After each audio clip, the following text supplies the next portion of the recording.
రంజాన్ మాసం ప్రారంభమవడంతో మసీదుల వద్ద చెత్తాచెదారం లేకుండా చర్యలు తీసుకోవాలని కంటోన్మెంట్ బోర్డు మాజీ ఉపాధ్యక్షుడు జంపన ప్రతాప్ అన్నారు. నేటి నుంచి రంజాన్ మాసం ప్రారంభం కావడంతో అన్ని వార్డుల్లో ఉన్న మసీదుల వద్ద తాగునీటి సదుపాయం ఏర్పాటు చేయాలన్నారు. అలాగే మసీదుల వద్ద ప్రార్థనలు చేసుకునే విధంగా పరిసరాలు పరిశుభ్రంగా ఉండేలా కంటోన్మెంట్ అధికారులు చర్యలు తీసుకోవాలని కోరారు.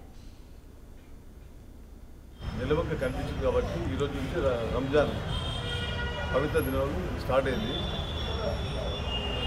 ఈ మస్జిద్ దగ్గర 5 times చాలామంది జనం వస్తారు. అన్ని మస్జిద్ గంటపెట్టి అన్ని మస్జిద్ దగ్గర జనం బాగా వస్తారు. మళ్ళీ ఇంకోటి ఇప్పుడు ఈ చెడు వర్షాలు పడుతూ ఉన్నాయి. వర్షం పడితే అంత దోమలు వచ్చేస్తే అవసరం కాబట్టి ఈ కంటోన్మెంట్ శివగారు హెల్త్ వాళ్ళకు ప్రోగ్రామ్ ఇచ్చేసేయాలి. ఈ 40 days ఈ మస్జిద్ దగ్గర, ప్రార్థన మందిరాల దగ్గర, ఈద్గాల దగ్గర, అన్ని దగ్గర అంతా క్లీనింగ్ పెట్టాలి. ఎమర్జెన్సీ ఫోటోస్ వెళ్ళాలి, ప్యాకింగ్ చేయాలి అని ఎవరిగా చేస్తూ ఉన్నారు. శివగారు కొత్తగా వచ్చి తెలియదు కాబట్టి శివగారికి తీసుకొని ఈరోజు లెటర్ చేయడం జరుగుతుంది. ఇవన్నీ మనం జాగ్రత్త తీసుకోవాలి. ఎత్తు ఖరాబ్ అయిన ఎత్తు మంచిగా ఉన్నప్పుడే వాళ్ళని కాపాడుకుంటే మంచిగా ఉంటుంది.